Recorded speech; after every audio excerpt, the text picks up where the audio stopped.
Reading for October 12th, entitled, How God Looks at Sin. And the Lord spake unto Moses and Aaron, Because ye believed me not, to sanctify me in the eyes of the children of Israel, therefore ye shall not bring this congregation into the land which I have given them. Numbers chapter 20, verse 12. Some would regard Moses' sin as one that should be lightly passed over, but God sees not as man sees. When within sight of the hills of Canaan, the Israelites murmured because the stream that had flowed wherever they encamped ceased. The cries of the people were directed against Moses and Aaron, whom they accused of bringing them into the wilderness to perish. The leaders went to the door of the tabernacle and fell on their faces. Again the glory of the Lord appeared, and Moses was directed, Take the rod, and gather thou the assembly together, thou and Aaron thy brother, and speak ye unto the rock before their eyes, and it shall give forth his water, and thou shalt bring forth to them water out of the rock.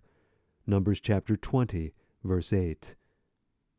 The two brothers went on before the multitude, Moses with the rod of God in his hand. They were now aged men. Long had they borne with the rebellion and obstinacy of Israel, but now at last even the patience of Moses gave way. Hear now, ye rebels, he cried, must we fetch you water out of this rock? Verse 10. And instead of speaking to the rock as God had commanded him, he smote it twice with the rod. The water gushed forth in abundance to satisfy the host. But a great wrong had been done. Moses had spoken from irritated feeling. Shall we bring water? He questioned, as if the Lord would not do what he promised. Ye believed me not, the Lord declared to the two brothers, to sanctify me in the eyes of the children of Israel. Verse 12.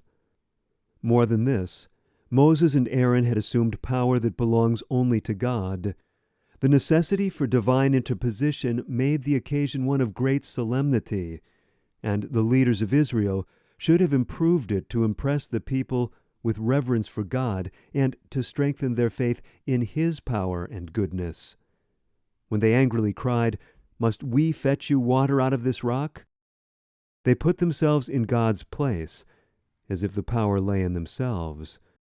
By these words they greatly dishonored Christ, their invisible leader. God, not man, should have been glorified. The Lord reproved these leaders and declared that they should not enter the promised land. Before the Hebrew host, he demonstrated that the sin of the leader was greater than the sin of those who were led.